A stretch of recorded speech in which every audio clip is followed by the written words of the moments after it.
नमस्कार दोस्तों, आइए जानते हैं दिल्ली की आज की फटाफट बड़ी खबरें।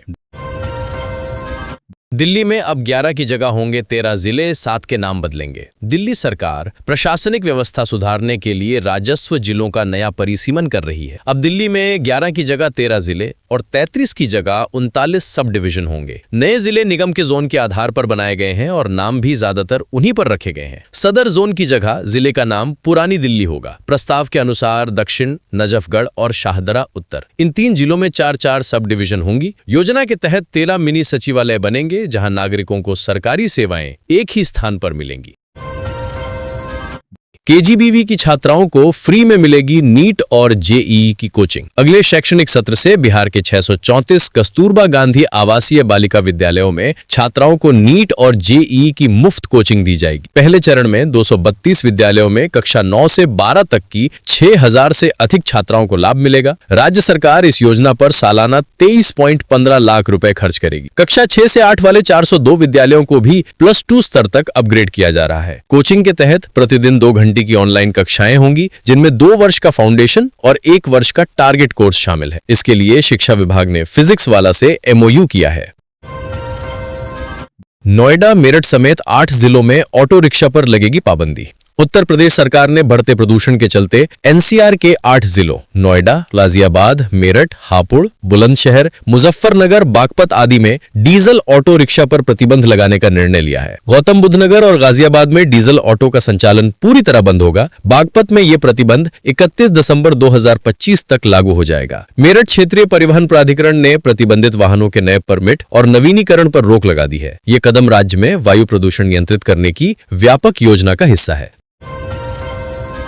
दिल्ली के हर जिले में खुलेगी गौशाला, 10,000 से ज्यादा गायों को रखने का होगा इंतजाम। दिल्ली सरकार राजधानी में लावारिस गायों की समस्या दूर करने के लिए प्रत्येक जिले में एक गौशाला स्थापित करेगी। कई जिलों में जमीन की पहचान पूरी हो चुकी है, जबकि अन्य जगहों पर प्रक्रिया जारी है। योजना के तहत कुल 10,000 से अधिक गायों को सड़क से हटाकर सुरक्षित स्थानों पर रखा जाएगा। गौशालाएं सरकारी जमीन पर बनेंगी, लेकिन संचालन NGO और संबंधित संस्थाओं को सौंपा जाएगा। पशुपालन विभाग अब तक 5 जिलों में 9 उपयुक्त स्थलों का चयन कर चुका है और जमीन आवंटन के लिए औपचारिक पत्र भेज चुका है।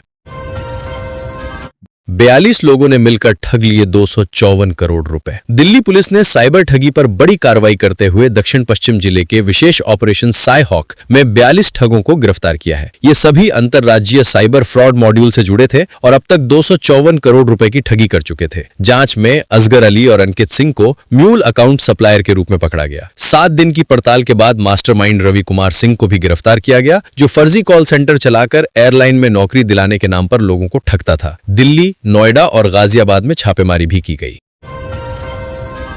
दिल्ली जयपुर हाईवे सहित गुरुग्राम में इन 31 जगहों पर रात में सफर खतरनाक। दिल्ली जयपुर हाईवे NH48 पर गुरुग्राम क्षेत्र में 31 ब्लैक स्पॉट्स की पहचान की गई है, जहां रात में दुर्घटनाओं का खतरा बहुत अधिक है। जनवरी से 31 अक्टूबर 2025 के बीच यहां 900 सड़क हादसे हुए, जिनमें 377 लोगों की मौत और 500 से अधिक घायल हुए। जांच में पाया गया कि अधिकांश हादसे रात में हुए, क्योंकि कई जगह रिफ्लेक्टर नहीं लगे या रोशनी बेहद कम है। हर माह औसतन 30 से ज्यादा लोगों की मौत रिकॉर्ड की गई। पुलिस की स्पेशल टीम ने समस्या वाले स्थान चिन्हित कर सुधार कार्य की सिफारिश की।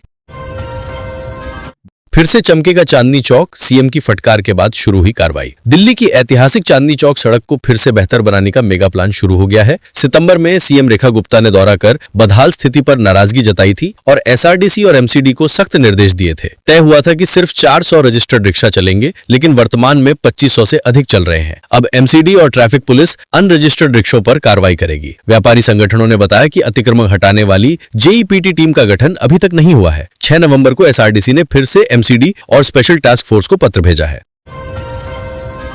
मौलवी इरफान ने 300 से ज्यादा कश्मीरियों में भरा आतंक वाला जहर। दिल्ली विस्फोट मामले की जांच में NIA को पता चला है कि मौलवी इरफान ने पिछले 4-5 साल में 300 से ज्यादा कश्मीरियों को कट्टरपंथ की राह पर धकेला। एजेंसी अल फलाह यूनिवर्सिटी के विदेशी लिंक भी खंगाल रही है, जहां से कट्टरपंथ की गतिविधियां संचालित होने की आशंका है। पूछताछ में इरफान ने माना कि उसने अनंतनाग की ईदगाह से पिस्तौल उठाकर आरिफ को दी थी। उसके प्रभाव में कुछ डॉक्टर और OGW आतंक से जुड़े। अब एजेंसी नेटवर्क के अन्य सदस्यों और विदेशी कनेक्शन की जांच कर रही है।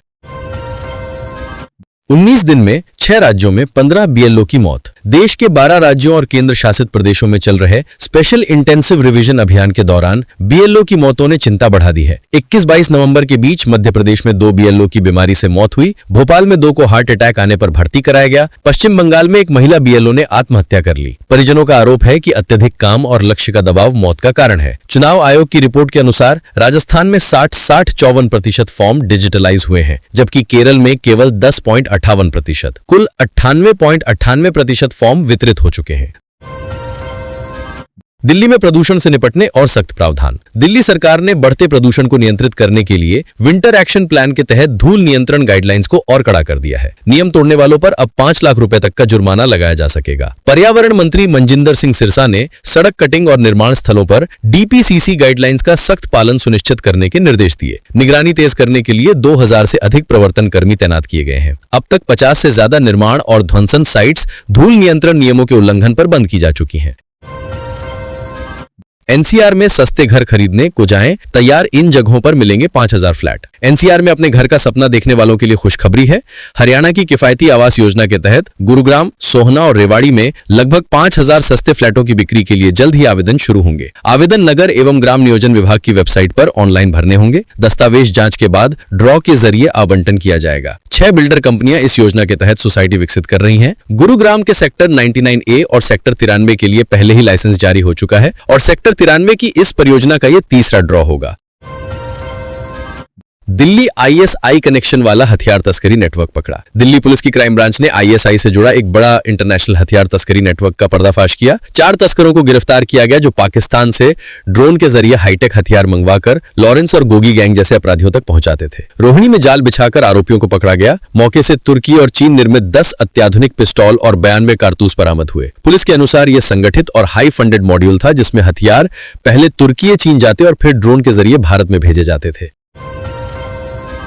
गाजियाबाद की ये 2 कॉलोनियां निगम के अधीन आएंगी। 2.5 लाख से अधिक लोगों को फायदा होगा। गाजियाबाद नगर निगम स्वर्ण जयंतीपुरम और भाऊराव देवरस कॉलोनी को अपने अधीन लेने की तैयारी पूरी कर चुका है। इसके लिए 34 करोड़ रुपए का प्रस्ताव तैयार किया गया है, जो जीडीए से लिया जाएगा। धनराशि का उपयोग सीवर, सड़क, पार्क और अन्य विकास कार्यों के लिए होगा। कई वर्षों से दोनों कॉलोनियों में विकास कार्यों की कमी बनी हुई थी। हालात ये थे कि लोग निगम पार्षद तो चुनते थे, पर अधिकार न होने के कारण वे काम नहीं करा पाते थे।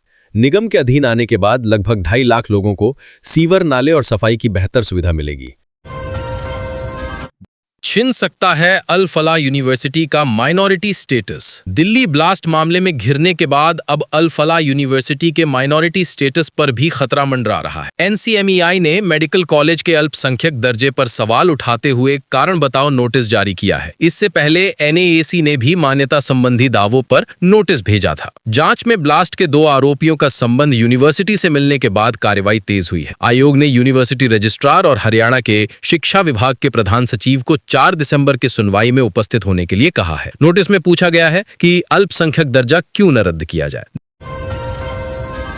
एमसीडी ने दिल्ली मेट्रो पर ठोका 3.8 लाख रुपए का जुर्माना। दिल्ली नगर निगम ने मेहरौली बदरपुर रोड पर निर्माण स्थल पर प्रदूषण नियंत्रण उपाय न अपनाने पर डीएमआरसी पर 3.8 लाख रुपए का जुर्माना लगाया है। एमसीडी ने बताया कि साउथ और सेंट्रल जोन ने डीएमआरसी को कुल 28 चालान जारी किए हैं, जिनमें एनजीटी नियमों और सॉलिड वेस्ट मैनेजमेंट कानूनों का उल्लंघन शामिल है। आरोप है कि साइटों पर धूल रोकने की तैयारी कमजोर थी, बैरिकेडिंग सही नहीं थी और कंस्ट्रक्शन मटेरियल ढका नहीं गया था। डीएमआरसी ने इन आरोपों को खारिज किया है और कहा कि उनके कार्यक्षेत्र में नियमों का पालन किया जाता है।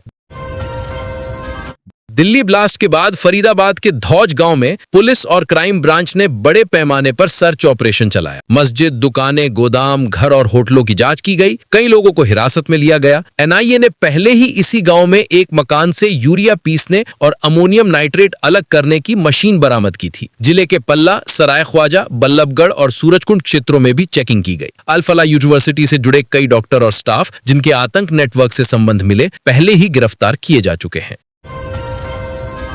दिल्ली चिड़ियाघर के बाड़े से फुर्र हो गए कई सियार। दिल्ली के नेशनल जूलॉजिकल पार्क में शनिवार सुबह बड़ी लापरवाही सामने आई जब कई सियार अपने बाड़े से निकलकर पीछे के जंगल में भाग गए। घटना के बाद अधिकारियों ने जंगल वाले हिस्से में सर्च ऑपरेशन शुरू किया। जू प्रशासन से संपर्क करने पर किसी ने जवाब नहीं दिया, जिससे प्रबंधन की तैयारियां फिर सवालों में आ गई हैं। एक अधिकारी ने बताया कि सियार बाड़े के पीछे की खुली जगह से बाहर निकले। हालांकि पार्क आने वाले पर्यटकों के लिए खतरे की बात नहीं मानी जा रही है, लेकिन सुरक्षा उपायों पर सवाल उठ रहे हैं। देश में 1 दिसंबर से केस लिस्टिंग का नया सिस्टम। सुप्रीम कोर्ट के भावी सीजेआई जस्टिस सूर्यकांत, जो 24 नवंबर को पदभार संभालेंगे, ने संकेत दिया है कि 1 दिसंबर से केस लिस्टिंग का नया और बेहद प्रभावी सिस्टम लागू किया जाएगा। उनका कहना है कि यह व्यवस्था सभी पक्षों के लिए सरल और स्वागत योग्य होगी। उन्होंने बताया कि उनकी प्राथमिकताएं कोर्ट में लंबित मामलों को कम करना, हाई कोर्ट में अंतिम चरण के मामलों का त्वरित निपटारा और विवादों को कोर्ट से बाहर सुलझाने के लिए मीडिएशन को बढ़ावा देना है। जस्टिस सूर्यकांत ने कहा कि नया लिस्टिंग सिस्टम न्याय प्रक्रिया की गति को तेज करेगा।